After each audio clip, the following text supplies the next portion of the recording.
आश्चर्य, विचित्र आश्चर्य तो यह है कि ब्रह्म ज्ञान में जीवात्मा को वृत्ति द्वारा आवरण भंग करना पड़ता है, स्वयं निर्लज्ज होकर उसको ब्रह्म से एक होना पड़ता है।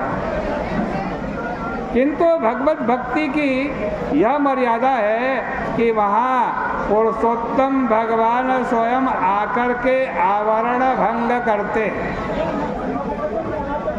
पुरुष ही आवरण भंग करता है, घूंघट हटाता है और पर्दा खोलता है। तो जिस समय गोपियाँ यमुना में स्नान कर रही थी, भगवान श्री कृष्ण उनका आवरण भंग करने के लिए वहाँ आ गए। वे उनके उतारे हुए कपड़े लेकर कदम्ब पर चढ़ गए और हंसी करते हुए बोले कि आओ गोपियों, एक एक करके अपने अपने कपड़े ले लो। इस प्रकार जब श्री कृष्ण ने गोपियों के साथ छेड़छाड़ की, तब गोपियाँ कहने लगी कि श्री कृष्ण, तुम हमारे साथ अन्याय मत करो। यदि वे झट से तुरंत निकल कर के बाहर आ जाती तो उसमें रस की उत्पत्ति नहीं होती। इसलिए गोपियों ने कहा कि हम तुम्हें पहचानती हैं, तुम हमारे प्यारे हो, हम तुम्हारी आज्ञा मानने के लिए तैयार हैं, किंतु हमें बेपर्दा मत करो, हमको हमारा आवरण दे दो। भगवान ने कहा कि बस इतना ही तो चाहिए, अब ये आवरण तुम्हारा नहीं, अब ये आवरण तो हमारा है। हम रखेंगे तो रहेगा और मिटाएंगे तो मिटेगा। इस पर गोपियों ने डांटते हुए कहा कि बस बस बातें मत बनाओ, नहीं तो हम नंद बाबा को जाकर के कह देंगी। भगवान बोले कि इसमें नाराज होने वाली क्या बात है। यदि तुम लोग हमारी दासी हो और हमारी आज्ञा का पालन करने के लिए तैयार हो तो मुस्कुराती भी आओ और हमारे कंधे पर रखे हुए अपने वस्त्रों को ले जाओ। अब गोपियाँ क्या करती, सबकी सब बाहर निकली। भगवान ने उनको अपनी दृष्टि से देखा और उनके अंदर जो कुछ लज्जा, शंका, भय, जुगुप्सा, कुल, जाति, शील का पास था, फंदा था, वो सब भगवान ने छिन्न भिन्न कर दिया। फिर बोले कि सूर्य भगवान को हाथ जोड़ो, क्योंकि तुमको अपराध लगा। गोपियों ने पूर्ण विश्वास के साथ श्री कृष्ण की बात मानी और सूर्य भगवान को हाथ जोड़ करके नमस्कार किया। अब जब भगवान ने देखा तो गोपियाँ तो हमारी आज्ञाकारिणी हो गई हैं, अपना अहंकार बिल्कुल छोड़ चुकी हैं, कठपुतली जैसी हैं, जैसा मैं कहता हूँ वैसा ही करती हैं। तब उन्होंने उनको उनके कपड़े दे दिए और कहा कि अब ये तुम्हारे नहीं हमारे हैं, यह तुम लोग ध्यान रखना। दृढ़ं प्रलब्धास्त्रपया जहापिता प्रस्थोभिता क्रीडनवच्चकारिता वस्त्राणि चैव प्रहृतान्यथाप्यमं तानाभ्यसूयन् प्रियसंगनिर्वृता। भगवान ने गोपियों का बड़ा भारी उपहास किया, उनकी लज्जा छुड़ा दी, उनको खिलौना बना दिया, उनके कपड़े छीन लिए फिर भी गोपियों को श्री कृष्ण में किंचित भी दोष दृष्टि नहीं हुई, बल्कि उनको श्री कृष्ण की सब क्रियाओं में सुख ही सुख मालूम पड़ा।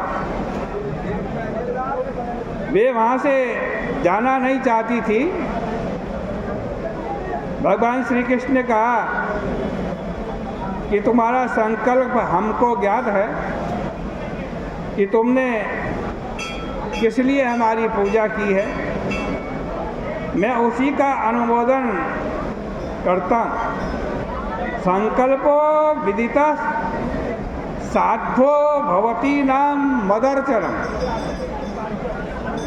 तो वो यहाँ यदि किसी को यह शंका हो कि गोपियों के मन में तो काम का उदय हो गया था, मरोदयम, और भगवान कृष्ण ने उसका निवारण न करके पोषण किया, तो यह कहाँ तक उचित है? इसका उत्तर स्वयं भगवान दे रहे हैं श्रीमद् भागवत जी में। न मय्या वेशित धिया कामः कामाय कल्पते वर्जिता क्वथिता धाना कायो बीजाय निश्यते। देखो,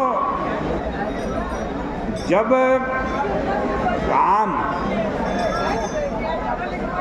संसार के विषय के लिए होता है, यानी संसार की चीज़ों को पाने के लिए जब मन में कामना उत्पन्न होती है,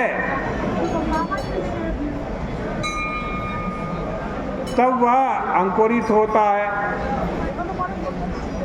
और उस काम वासना से पूर्व जन्म, परलोक, नरक, स्वर्ग आदि की उत्पत्ति होती है। परंतु यही काम यदि किसी ने अपने इस काम को, अपनी वृत्ति को, अपने इस चित्त को भगवान को अर्पित कर दिया, कामना क्या उत्पन्न हुई? भगवान को पाने की कामना हुई, परमात्मा को पाने की कामना हुई। तब ये काम संसार का हेतु नहीं होता। ठीक वैसे ही जैसे बीज को भून दिया जाए अथवा बीज को उबाल दिया जाए तो उससे नया अंकुर उत्पन्न नहीं होता। यहाँ पर श्री वल्लभाचार्य जी ने भागवत जी में कहा है कि कामेन पूरितः काम संसारम जनयेत् परम। अर्थात यदि काम से काम की पूर्ति हो तब तो संसार की उत्पत्ति होती है, किंतु यदि अकाम से काम की पूर्ति हो तब संसार की उत्पत्ति नहीं होती।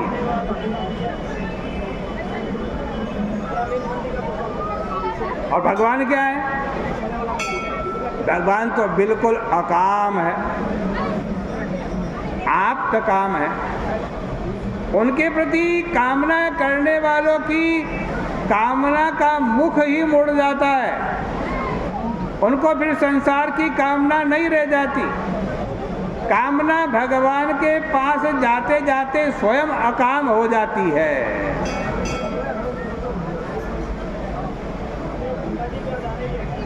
और कामी तथा काम्य दोनों भगवान के साथ तादात्म्यापन्न हो जाते हैं, एक हो जाते हैं।